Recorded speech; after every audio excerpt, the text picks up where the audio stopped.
Magandang umaga po sa inyo lahat. Magandang umaga. Hallelujah.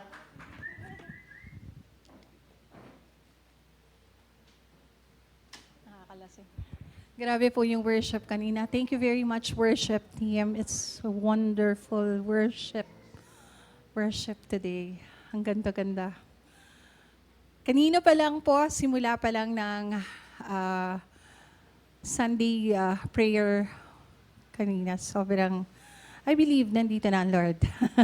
Sobrang kapal na sa worship pa lang. Talagang worship yung susi, para makapasok tayo sa kanyang presensya. And I was astonished by yung mga list ng songs. Sabi ko, Lord, parang ito din yun yung ipipreach. And then, Pastor B-Boy, nag-open siya kanina ng verse sa Acts. Sabi ko, Lord, yun yung ipipreach ko rin. Sabi ko, okay. Sabi ko, grabe po. Salamat po, Panginoon, sa inyong banal na presensya. Okay. Let's bow our heads in prayer. Maraming salamat po sa umagang ito, Panginoon. Dahil kayo ang Diyos ng mga Diyos, kayo ang hari ng mga hari. Patuloy kayong maghari sa lugar na ito, Panginoon. Lord, salamat po sa mga kapatid na naririto at sa mga kapatid na nanonood sa live stream. Lord, patuloy ninyo po silang samahan. Patuloy niyo po kaming pagkalooban, Panginoon, ng mga bagay na nais ninyong i-pour out sa araw na ito. Maraming salamat po. In Jesus' name, Amen. Hallelujah! Magandang umaga po. Muli.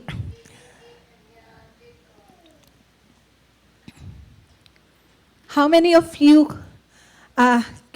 come here for...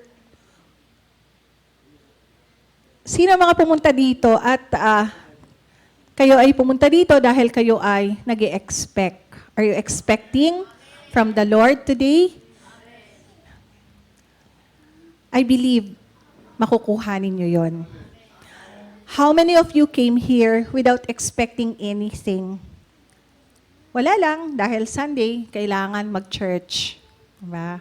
Parang naging practice na, diba? Lalo na tayo mga Pilipino, tayo ay religyosa, no?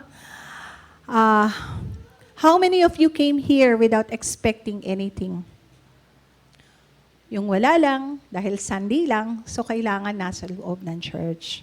But still, I believe, you will still get it. Kung ano man yung nakahanda sa atin ng Lord, makukuha mo yon, kapatid. Maraming salamat sa Lord dahil after isang buwan, nakatayong muli ako dito. No? I am very excited to be standing here with you again. And I believe that God will do a revival today, not only in our spirit, but also in our physical, financial, in all aspects of our lives. God can move. God can revive us. Even yung ating mga kaloob-looban, He can do great and mighty things today in us.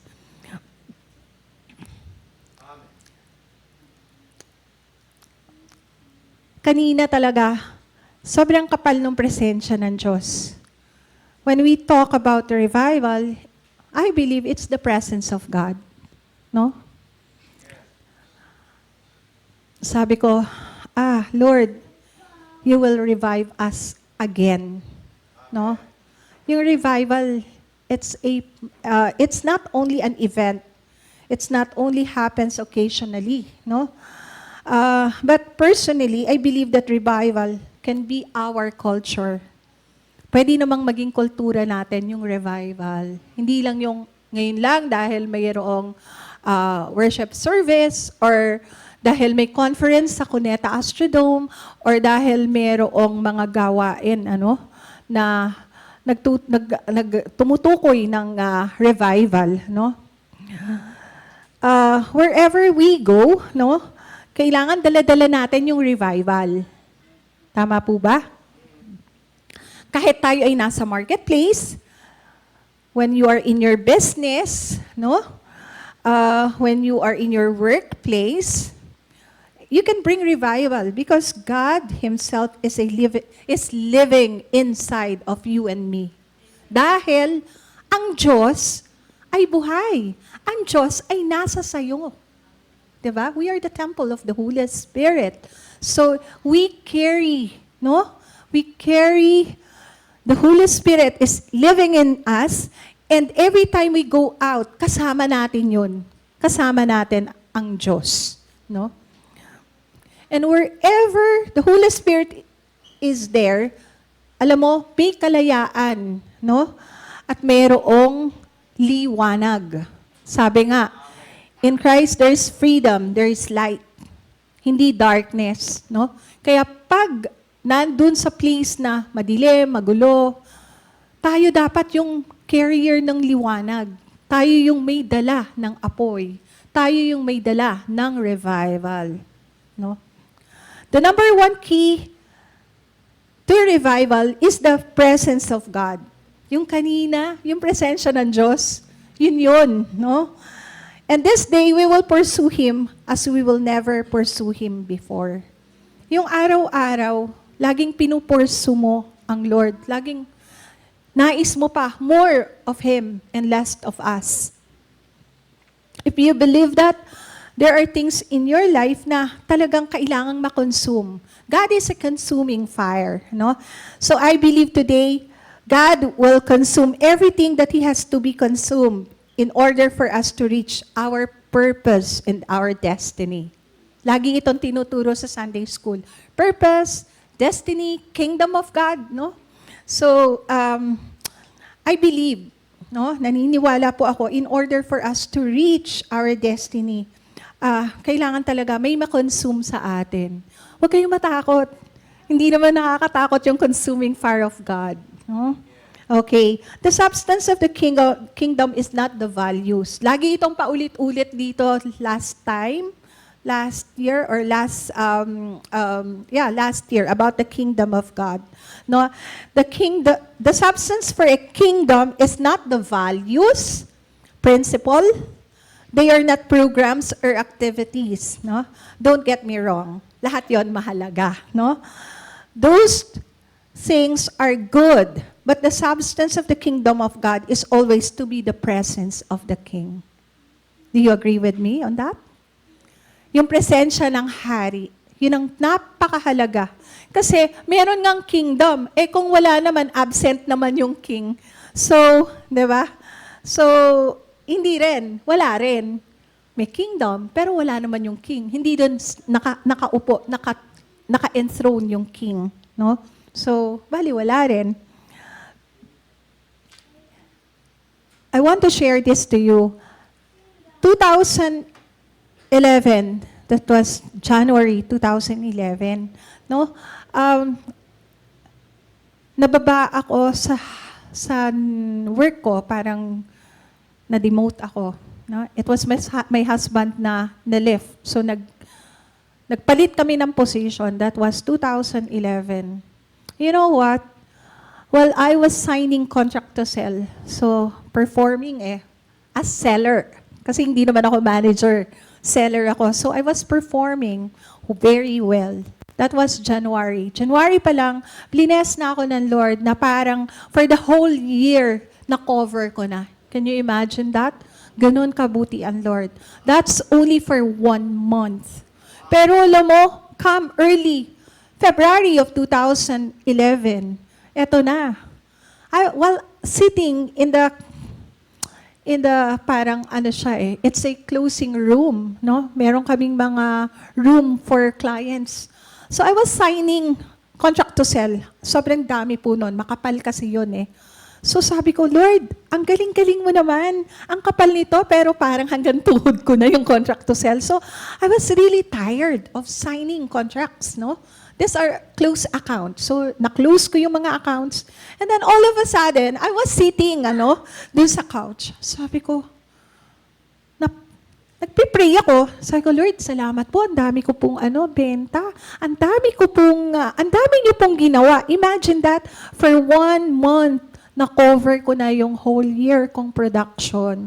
Pero alam nyo, pag upo kong ganun, sabi ko, Lord, ikaw po ba yan? I was with Pastora Joan pa noon eh. Sabi na Lord sa akin, paano kung tanggalin ko lahat yan? Paano kung mawalang muli yung asawa mo? Paano kung hindi mo paaral yung mga anak mo? And then, I paused for a while. Sabi ko, Lord, nag-isip ako, parang nandun ako sa puntos na, paano nga naman kung mawawala yung hanap buhay ko? Mawawala yung asawa ko kasi bagong restored yung family ko noon eh. That was yung 3rd time. Sabi ko, paano nga naman kung tanggalin mo, hindi ko mapaalal yung mga anak ko kasi graduating na yung, 2nd year college yung panganay ko, 1st year college yung ikalawa. And then yung 3rd ko,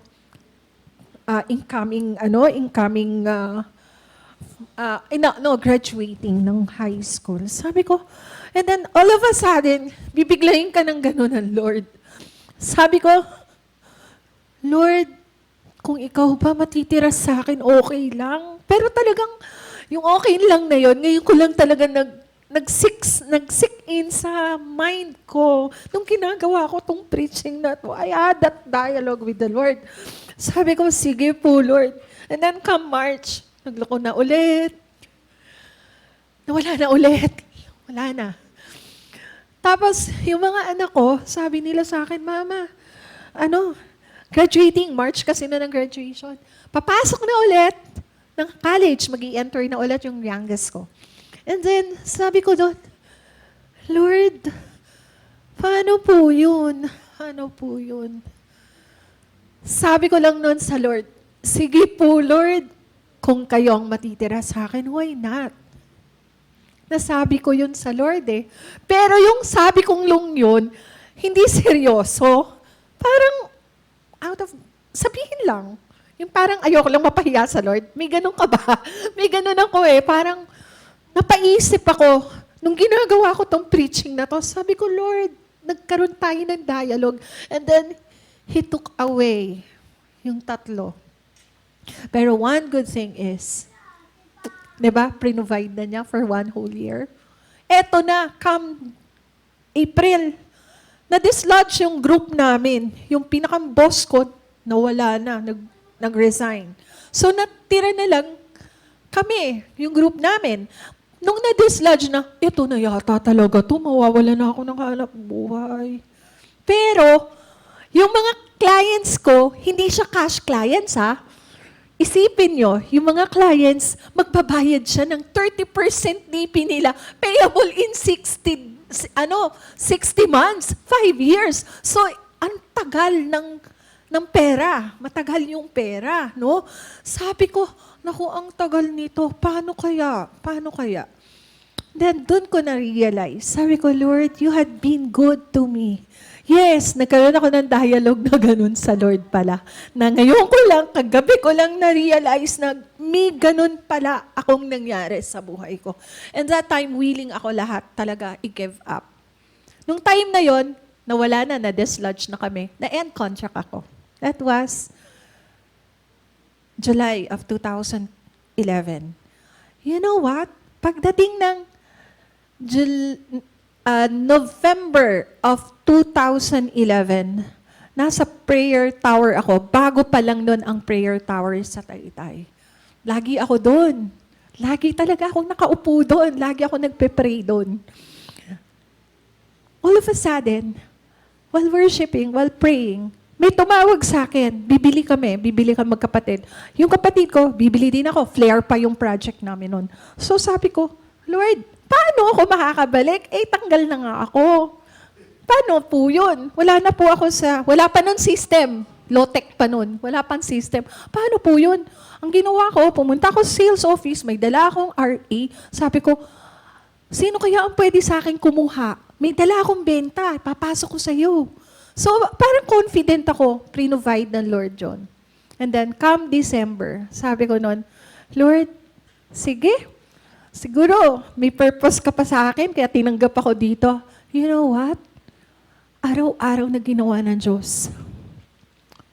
Bawat pumapasok na kliyente, bawat taong pumapasok, ganon kainit ang Maricel.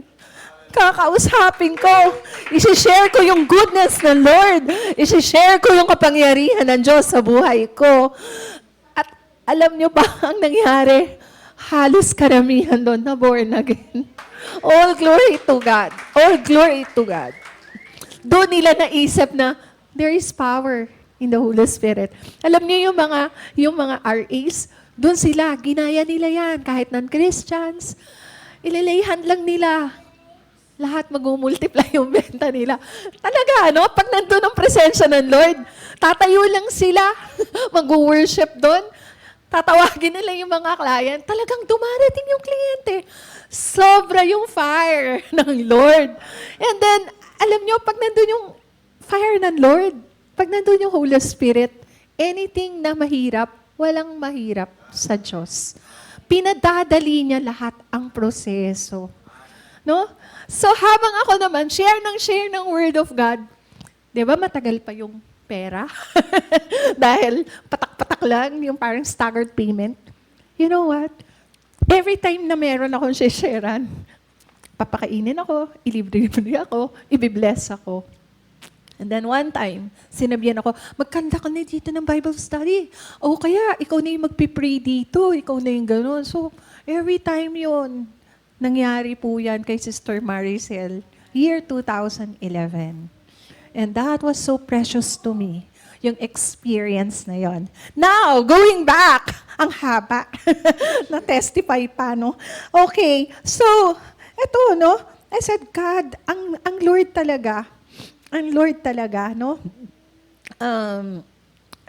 Ang Lord talaga, siya talaga. Let's be honest to Him. Let's be honest. Kung ano yung nararamdaman mo, be honest to God. Kung ano yung naiisip mo, say it to God.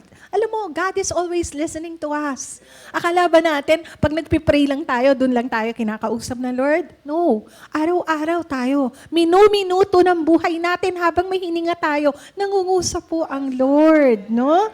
So the moment I replied to God last time, yes po, okay lang, sige po Lord. Okay po lang. Alam mo talagang nangyari yon, pero God is the God of restoration. He restored everything in me. And more than that pa. Na-restore ako sa trabaho, di ba, seller lang ako. Prinomote pa ako, ginawa akong sales manager. Alam mo, yun yung talagang hindi mo, maa-amaze ka, parang end kontra ka na, wala ka na dito. That was 2011. Pero God is so good, no? It is the presence of the Lord that attracts His favor. No? Pag nandun yung presensya nandun, may favor. No? God will showcase all that He is in your life. No? If you put value in His presence. Pag nilagay mo yung value sa presensya ng Lord, talaga naman, it will attract favor. No? He will showcase you. Alam mo yun, yung ibabandera ka niya. Ibabandera ka niya. Hindi para ipahiya, kung di ipopromote ka niya. No? So the number one presence, yung presence ng King talaga, kailangan natin ito. No? We will not leave. Alam mo yon, kung nakaupo ka dyan, huwag kang aalis dyan kung hindi mo nararanasan ng Lord. Dapat mararanasan ng isang Kristiyano ang Lord. May mga kaibigan ako na Christian sila rin, pero hindi talaga nila nararanasan. Hindi nila nararanasan ang Panginoon.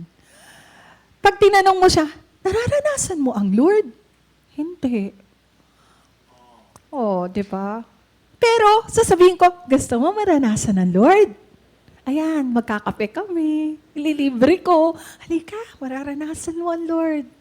Meron doon, Mormons. Yun yung dating kaibigan ni Pastora Joanne. Mormons yun.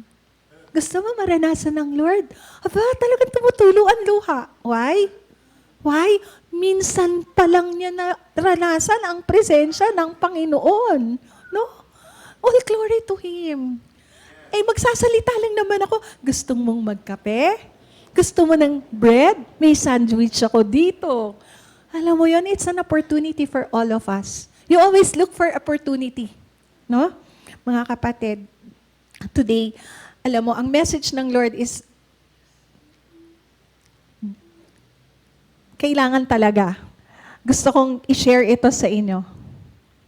Acts 1:4. And by the way, itong Acts pala, yung Acts 1, ang konteksto nito ay when Jesus ascended into heaven. Ito yung ascension. And He promised us the Holy Spirit. Lord, Holy Spirit pa rin hanggang sa preaching. Baka manawa na kayo, pero mind you guys, talagang hindi kayo mananawa dito sa Holy Spirit. Huwag ninyong kasasawaan ito kasi it's living in you. No? Say it to yourself, the Holy Spirit is living in me. The Holy Spirit is living in you. Okay, let's read it loudly. Acts 1, verse 4. And being assembled together with them, He commanded them not to depart from Jerusalem, but to wait for the promise of the Father, which, He said, you have heard from me. I want to emphasize on the word wait. How many of you waited? Ano yung pakiramdam ng nag-aantay? Naiinip? Naiinis? Nabuburnot? Ano ba? Ano ang pakiramdam ng isang nag-aantay? Ano? Tanungin mo nga yung katabi mo, anong pakiramdam mo pag nag-aantay ka?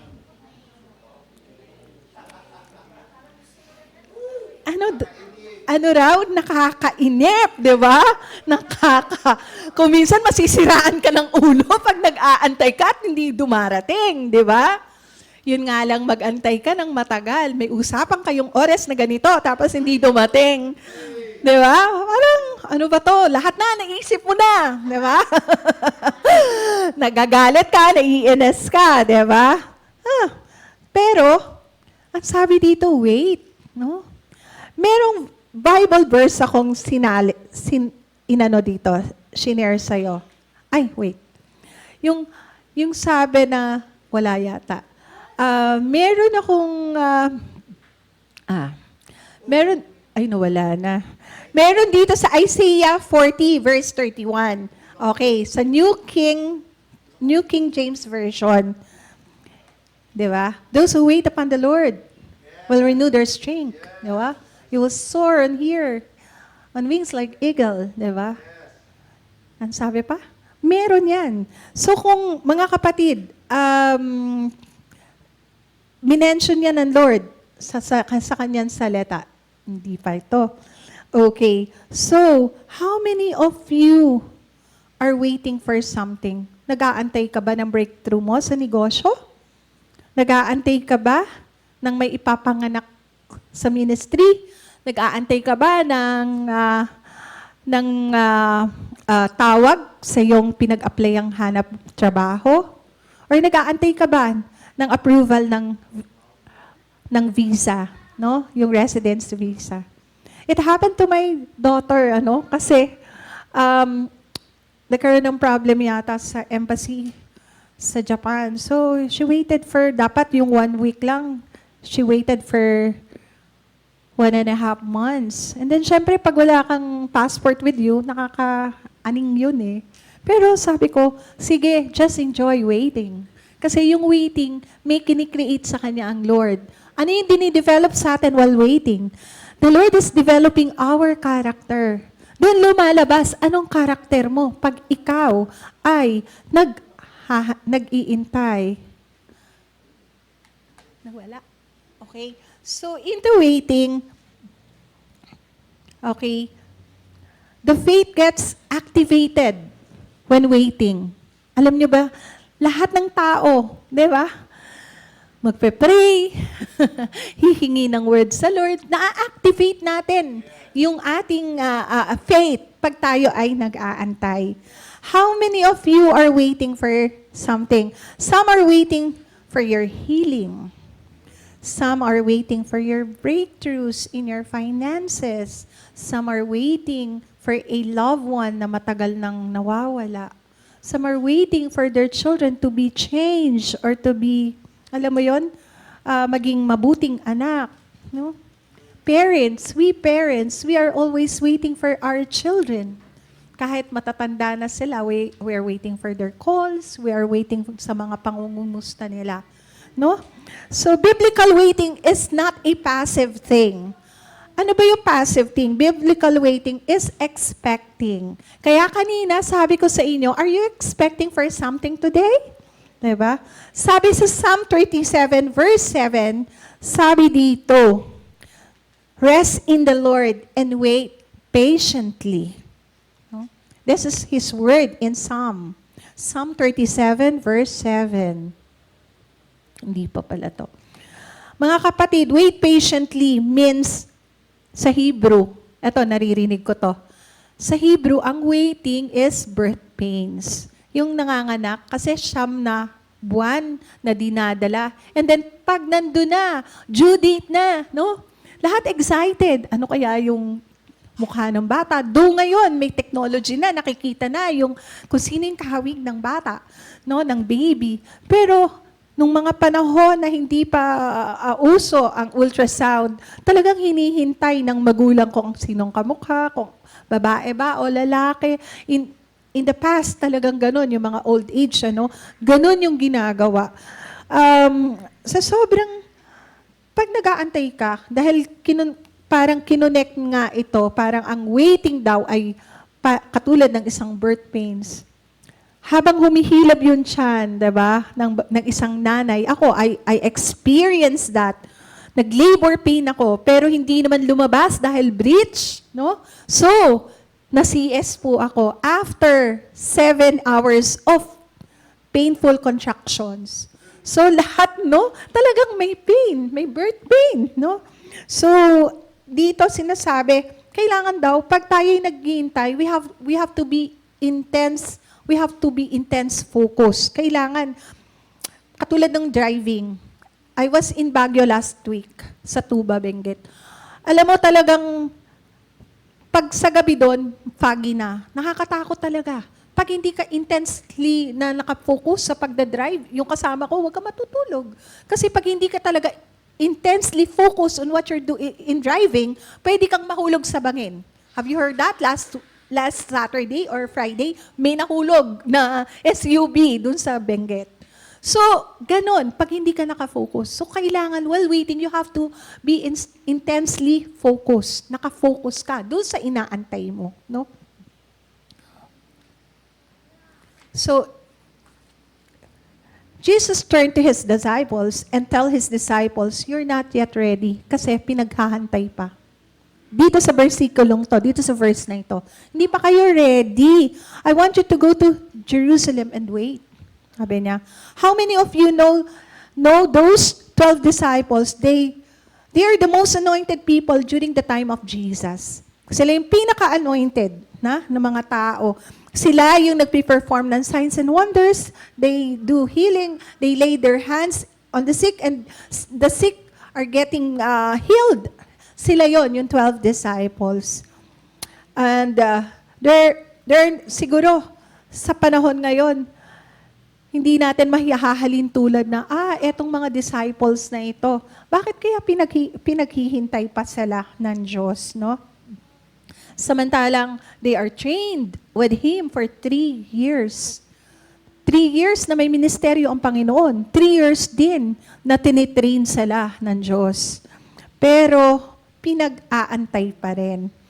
Sabi dito, go to Jerusalem and wait. Wait for the Holy Spirit. When the Holy Spirit comes on you, you will be witness. Okay, but you shall receive power when the Holy Spirit has come upon you, and you shall be witness to me in Jerusalem and all Judea and Samaria and to the end of the earth. Gusto kong i-highlight dito yung receive. No? During worship, hindi talaga tayo pinagmamadali ni Pastor. Thank you for that, Pastor. Hindi minamadali. Well, why? Kasi during worship, may receiving. Do you believe that? Every time you go to the throne of grace, every time you go to your prayer closet, or araw-araw, meron tayong Bible reading, di ba? So, pag may Bible reading tayo, yung bababasahin lang natin. Yung bababasahin lang natin. Yung iba mini-memorize yung mga verses, pero tayo lang ba, just for the sake na, ay, ginawa ko naman yung aking Bible morning reading or evening readings. Or, ginagawa ba natin yung we seek talaga kung ano yung kalooban ng Lord sa closet natin? Sino dito yung nakikipagniig ka sa Lord? Yung iniintay mo yung revelation ng Lord, iniintay mo. During worship, marami pong nangyayari during worship. During worship, the Lord can pour out new visions, no? New strategies, new things sa buhay mo. Kaya kapatid, but you shall receive power. Ito nangyayari ito during worship. You receive power from the Holy Spirit. You receive power from the Lord. Kanina worship lang ang ginagawang umaga. And then dumating din yung praise and worship. Ganun din, worship din. Pero ang Lord nagre-reveal yan. Kuminsan nagpa-flash while you are receiving. May mga nare-receive ka sa Lord na bagong thoughts. May nire-receive ka sa Lord na mga mukha na kailangan mong ipag-pray. May nire-receive kang mga lugar. Ito yung mga lugar, mga places na hindi mo pa nakikita, hindi mo pa natutuntungan. Ito po yun, yung receiving power. We have to be in the state of receiving. But you shall receive power when the Holy Spirit has come on you. Kailangan po talaga matuto tayo na tumanggap. Hindi lang lagi yung tayong bigay ng bigay. I know yung mga nasa worship team, they know what I mean. Kuminsan tayo yung minister ng minister. Horizontal? Maraming tao, they just do the horizontal ministering. Horizontal, what do I mean by this? Sige, ito lang, gagawin ko. Ito ang gagawin ko. Ito ang gagawin ko. Pero, nagkukulang dun sa vertical. Ano ang ibig sabihin ng vertical? Ikaw at ang Diyos mo. Ikaw at ang Diyos mo. Ang Diyos nagbibigay sa'yo. Kuminsan tayo yung daldal ng daldal. Hala, sige, salita ka ng salita sa Lord. Lord, ito yung prayer list ko. Ito yung kailangan ko. No? Alam naman ng Lord yun yung mga prayer list natin. Alam din ng Lord na kaya niyang tugunin. Alam natin na kaya niyang tugunin lahat yung mga nasa prayer list natin. Pero ang nangyayari, di ba? Tao lang po. Pag nag-pray, yun talagang agenda. Yung agenda lang talaga niya ng isang tao. Pero pwede naman tayo yung sa receiving side, na tayo naman yung tumatanggap. Tayo naman yung kino-comfort ng Lord. Tayo naman yung binibigyan ng peace ng Lord. Tayo naman yung ini-embrace ng Lord. Tayo naman yung pinagkakalooban ng so many things. Pino-pour out niya po. Ang Lord, ganyan, pag kumikilos, ibubukas niya yung isip mo, yung puso mo. Siya yung magbibigay sa'yo. Kaya napakahalaga po ng worship. Ang worship po, hindi yan basta-basta lang. Kasi sa worship, dun mo mai-experience kung papaano nagbibigay ang Lord. Kung papaano ka binibigyan ng magagandang bagay, magagandang idea para sa iyong negosyo, magagandang strategiya para makamtan mo yung mataas na grades. Even mga strategies. Doon ipino-pour out yan. So dapat marunong tayong tumanggap. Can we follow? Naano po ba natin? We have to be intentional in spending time with Him and receive from Him. No? Kailangan talagang parte ng buhay natin, yung pagsamba, yung worship. Dahil sa pagsamba, no, doon natin talaga na nakakaniig ang Panginoon. Ano ba yung niig? Ano yung niig? Nararanasan. Yun. Nararanasan natin yung presensya niya. Nakakaniig natin siya. Ano? The Holy Spirit is a person. Alam mo ba yun? Kaya kung minsan, pag nag-worship, nakahilig kang ganun, para kang meron ditong malaking tatay na nakahilig. No? Hindi mo siya nakikita, pero kino-comfort ka niya. Hindi mo siya nakikita ng visible eyes mo, pero nararanasan mo siya. Today, naayos po ba yung aircon? Kasi kahit naayos yung aircon, I believe it's the Holy Spirit, yung presensya niya. Mainit yan. Umiinit.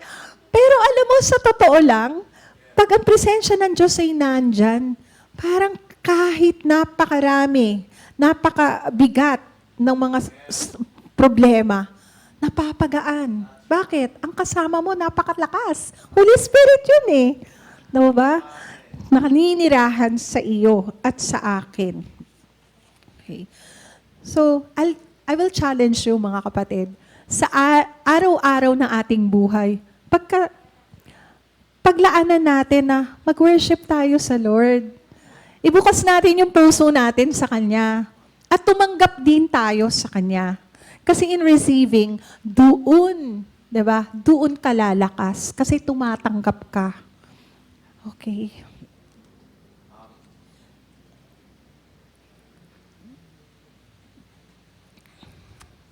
It is in the place of worship that you have the access to the very heart of the Father. Laging may access ka, no?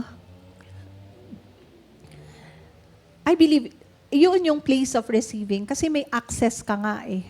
So, kung may access ka, kailangan talaga, gawin mo to, gawin natin ito. Hindi naman ito yung sinasabing, parang mechanical. No, hindi ganun. Kuminsan nga kahit nagsha-shower ka or kuminsan naglilinis ka, biglang nangungusap ang banal na spirito. It doesn't mean na nandun ka lang sa loob ng closet mo.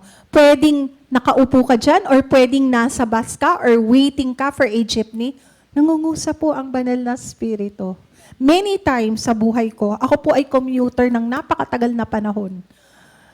Pero pag po ako'y lumabas na ng bahay namin, tumayo na po ako sa gate ng Golden City, sasabihin ko sa Lord, bago pa ako bumaba ng tricycle, Lord, magpo-provide ka po ng FX sa akin, yung walang laman, yung ako yung nasa unahan. Totoo naman, yun lagi ang seat ko, binibigay ng Lord. At pag ako'y bababa na at umuulan, Lord, ang lakas po ng ulan. Ayoko pong mabasa yung paa ko bago po yung sapatos ko. Ayoko mabasa, Simple. Alam mo, pagbaba mo, tumitigil yung ulan. Sasabihin mo, ang sabi ko lang, ang sabi ko, Lord, lakas ng ulan. Pwede naman eh. Nangyayari yan. Pwede yan. Ano pa yung gusto mo? Anything na gusto mong sabihin sa Lord. Lord, gusto ko pong masarap ang pagkain ngayong araw na ito. Maya-maya, meron ng driver na dumarating. Ito yung mga pagkain nyo ngayong araw na ito. Di ba? You see how the Lord moves. Kuminsan, ay, gusto ko yata yung blouse na yun. Kaya lang, mahal naman yan. Hindi naman necessity, hindi naman yan ang priority. Pero, kinabukasan, uy, binilhan kita ng ganito. Ito na yung bag. Ha? Ito nga yun. Yan yung gusto kong brand. O, di ba? Hindi naman tayo nang hihingi, pero alam ng Diyos kung ano yung desire ng puso mo. Kung pinapatulan ka ng Diyos sa mga ganong mga hinihingi, sa mga desire ng puso mo, how much more yung mabago yung buhay ng tao. How much more yung pinagpipray mo, kaya niya yung pasukin, kaya niya yung mga walls sa taong ito, kaya niya yung sabi kanina, kaya niyang basagin, kaya niya yung i-break. So, it's in receiving, dun tayo lalakas. No? Allow the Holy Spirit to move in your lives, brothers and sisters. Walang mahirap sa Diyos. Walang mahirap sa Diyos. Kuminsan tayo lang, mahirap lang sa isip natin. Do you know that? Kuminsan ang tao, tinatawag na poverty mentality or nagpipiti party. Alam mo, pag nagpipiti party ka, alalahanin mo, may Holy Spirit ka. Kaya don't dwell on that. Don't dwell on yung pity party. Yung parang, kawawa naman ako. Iniwan na ako. Or nawalan na ako ng ganito, trabaho. Or nawalan na ako ng anak. Nawala na yung mga anak ko at umalis na. Hindi Hindi ka dapat malungkot. Okay, let's be honest. Let's everybody set priorities. Ikaw ba nagsiset ng priorities sa buhay mo? Ano yung inuuna mo? Mga kapatid, when you set priorities, okay, let's be honest. Anong inuuna mo? Ito bang hierarchy na ganito? Lord muna. Second, family. Third, ministry. Fourth, work. Fifth, business. Sige nga. Come on, guys. Tingnan nga natin sa buhay mo. Ano yung una? Ang Lord ba? Hey, ang Lord ba? Family ba? Lagyan natin ang hierarchy. Number 1, family, Lord. Number 2, family. Number 3, ministry. Number 4, work. Number 5, business. Diba? Sabi ng Lord, sabi ito ng Lord, seek ye first my kingdom. Una muna, diba? But the Lord, ano ba yung kailangan priority natin? But God say, if you will prioritize me, I will arrange your priorities. Pag inuna mo ang Lord, lahat ng kasunod na yan, 2, 3, 4, 5, siya na yan. No? So that's the secret. Unahin mo, Lord. Put God first in your life. Spend time with Him. These are the times when sometimes you prioritize first your business before your family. Merong mga, kuminsan naman, mas pinaprioritize mo yung ministry before the Lord. Kuminsan naman yung work over your family or your business, no? But if you put God first, He will arrange everything. Ito nakuha ko to, talagang tinandaan ko to. Parang, Allen ba o Johnson? Yung sa kuneta, natatandaan ko yan matandain talaga ako. I mean, ganun ka-sharp yung alaala ko. Johnson? Ayun, yung ni Bill Johnson. Yung Bill Johnson, sabi niya dati, sa kuneta yan, sabi niya, if God is your number 1, there will be number 2. Nakuha ko yan ay dun sa kuneta, way back. Pag daw ang Diyos ang una sa iyo, wala nang number 2, wala nang number 3, number 4. No? Dahil lahat yan ay aayusin niya. So ano yung mga pinaprioritize mo? No? Kailangan talaga, we have to put God first in our lives. No? Kasi si Lord na lahat ang mag-aayos nung number 2, number 3, number 4, and number 5. But intentional by spending time with Him. Be intentional. Spend time with the Lord. Spend time with Him. No? Doon ka makakatanggap. Sabi ng Bible, we cannot give what we do not have. Kung wala ka, anong ibibigay mo? Diba? So dapat talaga tumatanggap tayo sa Diyos. Freely given, diba? Lahat yan pinagkakaloob niya. So tumanggap tayo sa Lord. Matthew 10 verses 7 and 8, pakibasa. As you go, preach saying, the kingdom of heaven is at hand. Heal the sick, cleanse the leper, raise the dead, cast out demons. Freely you have received, freely you give. Ang ganda, no? Freely you have received, freely you give. Wala kang maiibigay, kapatid, pag wala kang tinanggap. Makakapagbigay ka ba ng counsel? Kung hindi ka tumanggap ng counsel, makakatanggap ka.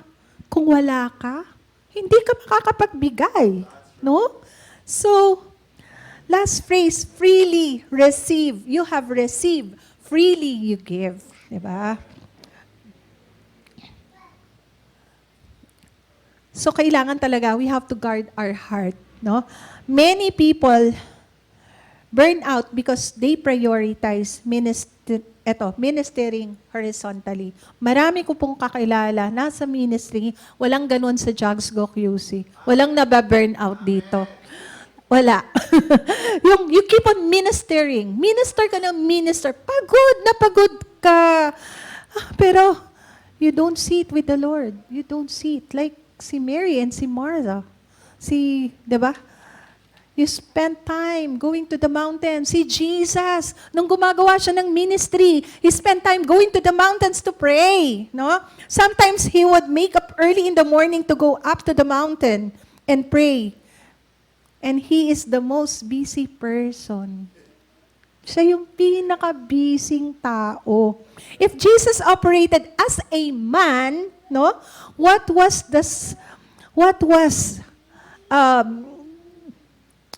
the power? Saan ang gagaling yung power na yon? What was the power of his power? May ganun ba? Ano yung power mo? Diba? Kung si Jesus mismo, no? So don't get me wrong. Jesus is 100% man, 100% God, but he operated as a man. Hindi naman siya sa ministry niya na Diyos eh. Siya ay tao. No? Anointed by the same Holy Spirit that you and I have. Amen. Kung ano yung may kay Jesus, meron ka din nun. But ano ba yung sikreto? Ano yung sikreto? It is in the place of receiving. Bibilisan ko na. Isa na lang. If Jesus needed that, sabihin mo sa katabi mo, ikaw rin, kailangan mo yon.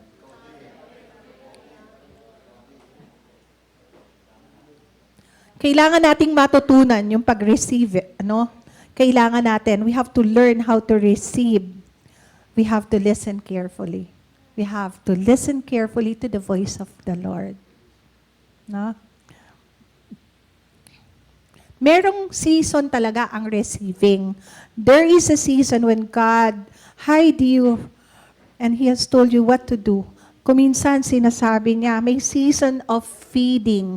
Itong season ng receiving, ito yung season na pinakakain ka. Ikaw yung pinakakain ng salita niya, ikaw yung pinupuspos niya, pinupuno niya, no? So when you enter or re-enter into the ministry, marami mo ng baon, marami mo ng kayang ibigay, marami mo ng kayang ibahagi. So we learn how to prioritize in the season of receiving. Okay, season of, let's go to Mark 3, verse 13. Okay, and he went up to the mountain and called to him those he himself wanted. And they came to him, then he appointed 12, that they might be with him and that he might send them out to preach. So, ito muna yung equipping. In-equip ni Jesus itong 12 and then sinend out. I know, dito maraming sinend out ng Lord. Pero, blessed tayo dahil may equipping tayo. No? It's the Holy Spirit, it is the Lord, it is our pastors, it is yung mga leaders. They are, alam mo, part yan ng receiving din natin. Okay. Siguro,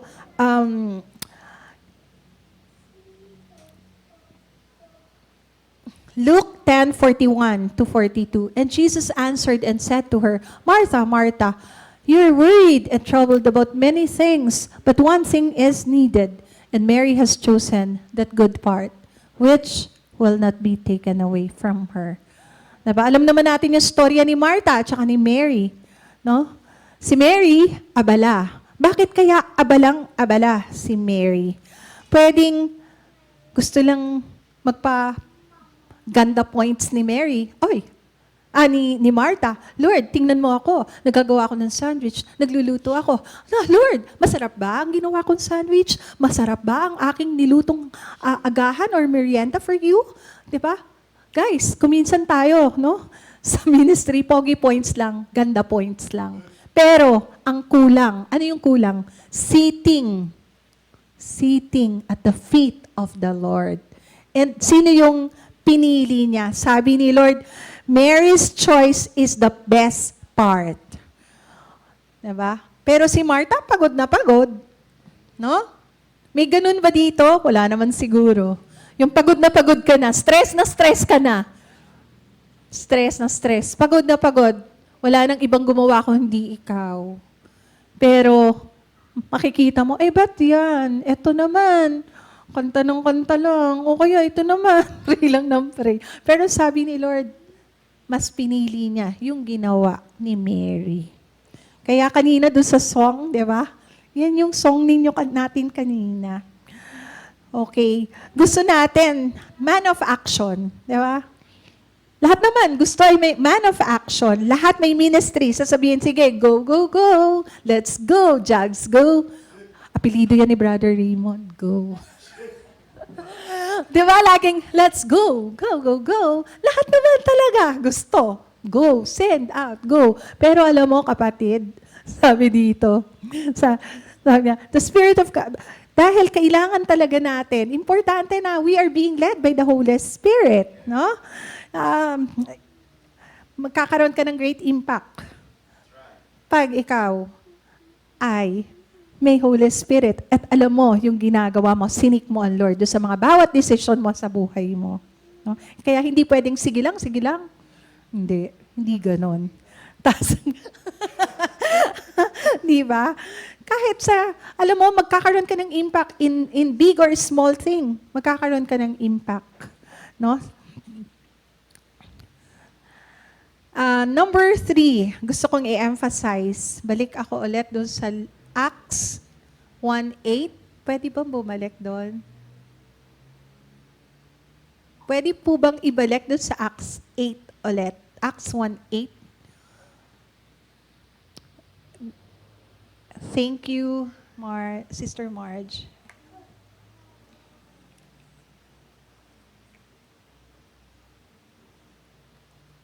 Okay, let's continue. Sabi dito, but you shall receive power when the Holy Spirit has come upon you, and you shall be witnesses to me in Jerusalem and in all Judea, Samaria, and to the end of the earth. I want to emphasize on the word witnesses. Witnesses.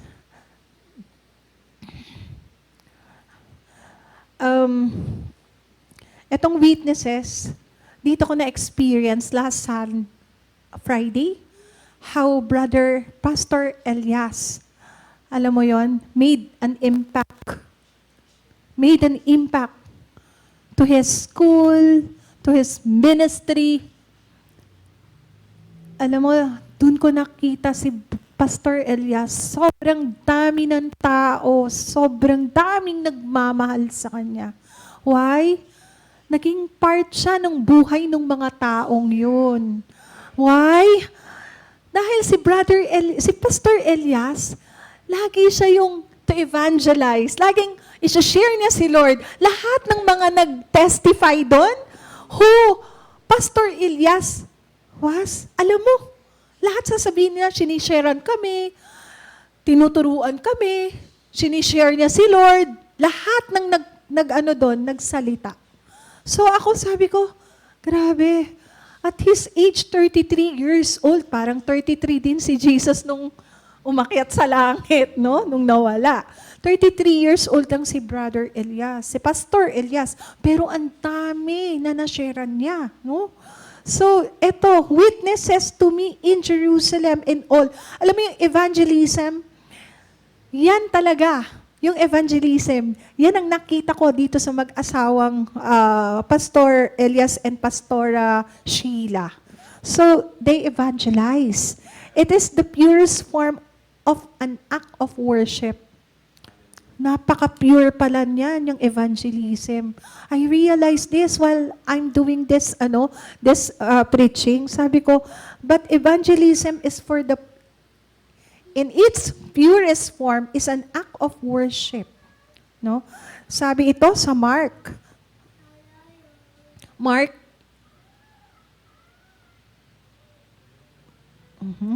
Sabi ito sa Mark 5 verses 1 to 20. Napakahaba, hindi ko na inano. Remember the story of the man possessed by 6,000 demons? Naalala ninyo yon?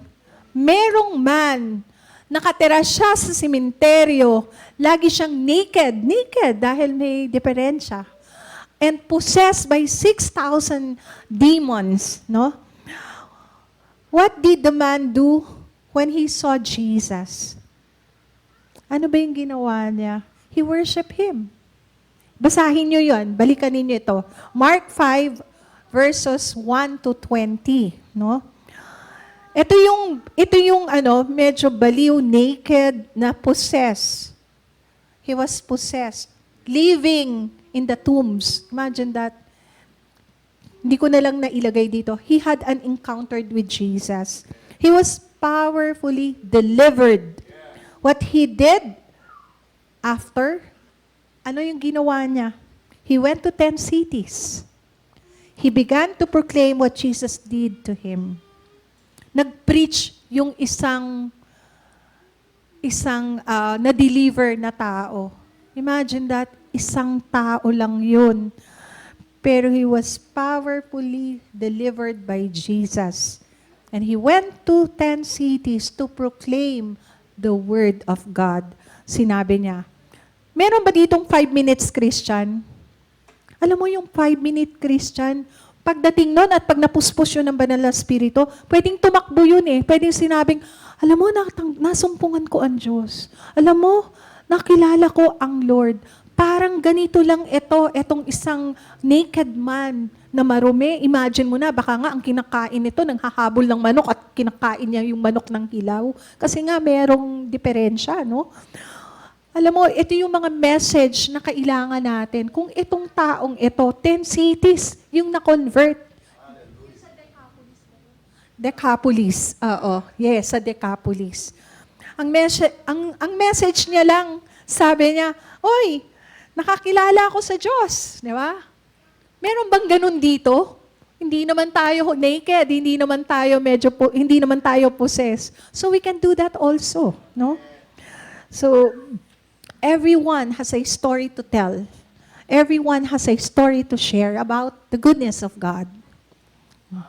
Prioritize your receiving, brothers and sisters. Sa yung sa Passion Translation, patapos na po ito. Ay. Psalms 25:14, pakibasa po. There's a private place reserved for the devout lovers of Yahweh, where they can sit near Him and receive the revelation secret of His promise. Ang ganda po, no? Imagine that, yung secret ng Lord, i-reveal niya sa iyo. Gusto mo rin ba yun? Let this Psalm 25:14 that manifest in us. Mangyari din ito sa atin. No? The place of receiving that we receive strategies, how to do business, how to raise up children.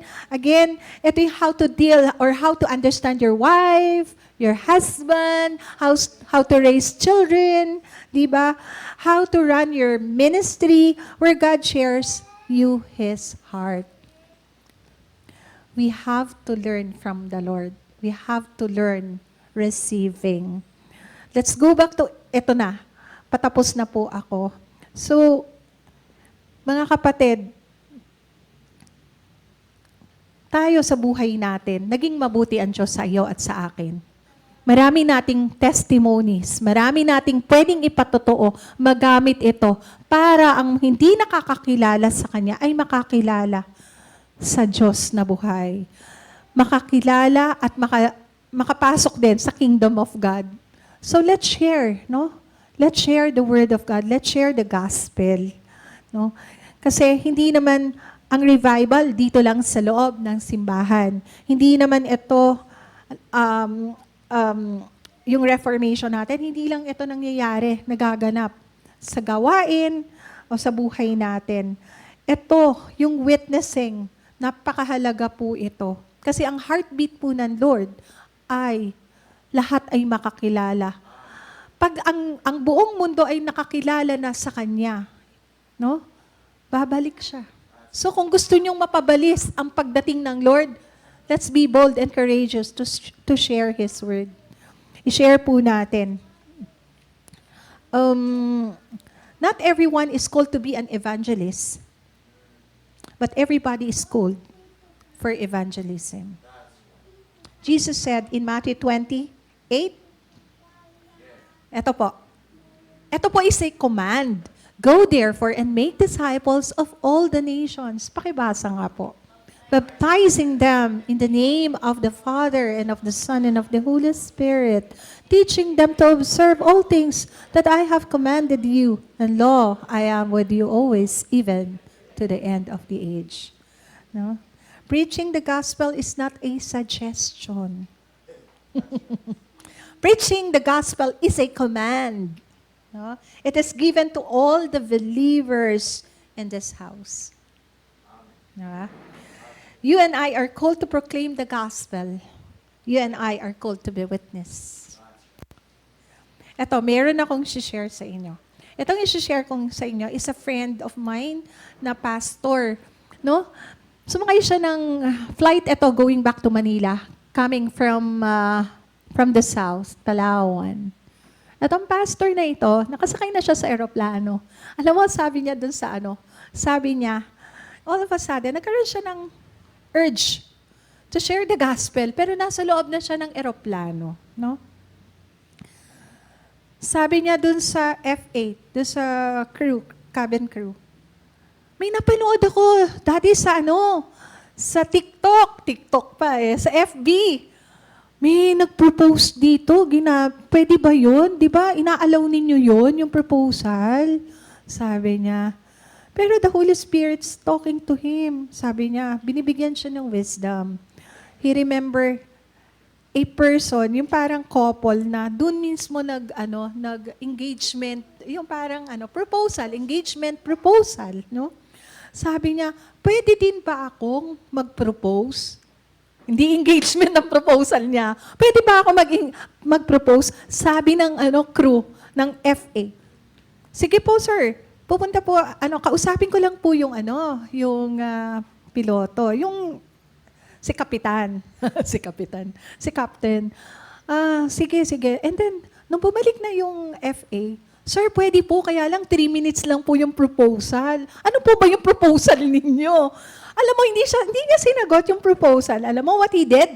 He stood up, pumunta siya dun sa intercom. And then, doon siya nagsimula ng kanyang proposal. No? Alam mo yung proposal na to? Sabi kong ganun. And then sabi niya, sige, marami namang nanonood. Marami ding he started his proposal. Yung proposal niya, sabi niya sa mga passengers, yung love ni Jesus, yung kanyang proposal. Marami naman doon na hindi naman nakikinig, diba? Marami din doon yung parang they turn away. Hindi mo naman pwedeng sabihin, katulad ni Pastor B-Boy, close your eyes. Itaas po natin, like what he did last Friday. Diba? Sino po dito ang parang nagko-call ka for prayer of salvation. So itong proposal nitong pastor na ito, ang ganda ng pagkakagawa niya. Sabi niya, paglapit niya, magpo-propose lang po ako. Ano po yung ipopropose nyo? Hindi niya sinagot. Paglapit niya sa intercom, meron din po akong, good morning everyone, good morning passengers, meron akong ipopropose sa inyo, the love of Jesus. Imagine that, yung pag-ibig ng Diyos, ang kanyang, pero 3 minutes lang yon. And meron dong mga tumanggap sa Diyos. I believe, meron. May natanimilan. And he went back to his seat. And then the plane landed. No? Nung bumaba na sila, nakalabas na sila. Doon sa conveyor, di ba sa airport may conveyor para to get your luggage, your baggage. One lady approached him. Sabi ng babae, meron po akong sulat. Naka-fold pa sa yellow pad paper, sabi niya.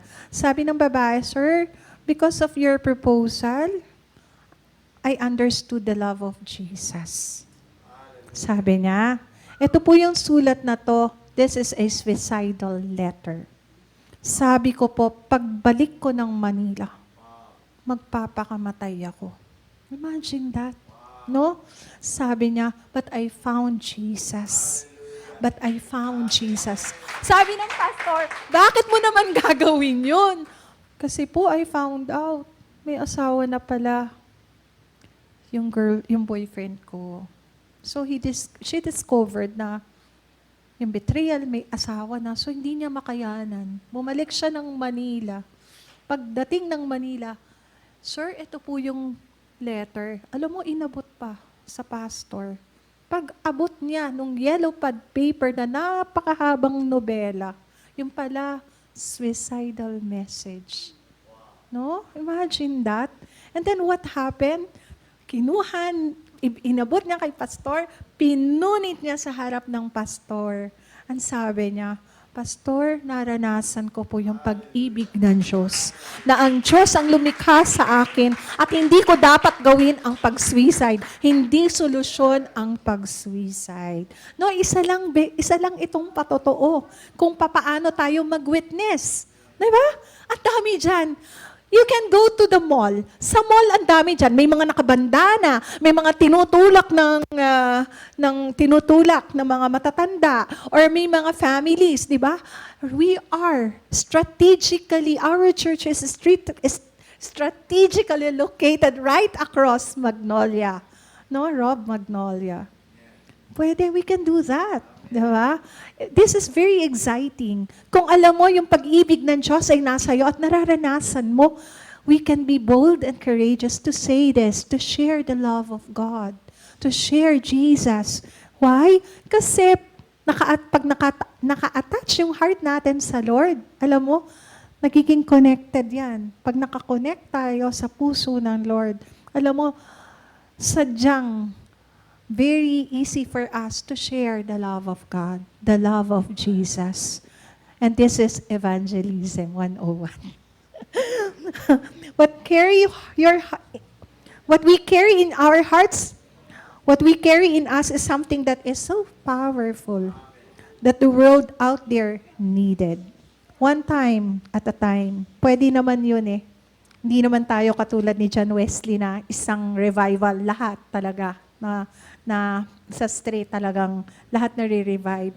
Pwede naman tayong magamit ng Lord at magpagamit sa Lord if you are willing to be used by the Lord for His glory. Kapatid, it is the time. Kung nakita ninyo yung wake ni Brother Elias, while watching, while staying there, sitting there, sabi ko, Lord, ang puso ng taong ito ni Pastor Elias, kadikit ng puso mo kasi ang puso niya naghahanap lagi ng lost. No? Maging vessel tayo. Clean vessel. Hindi naman na maging daluyan din tayo ng pagpapala na ang mga tao ay makakilala sa Diyos. Maraming salamat po. This end my preaching today. Good morning.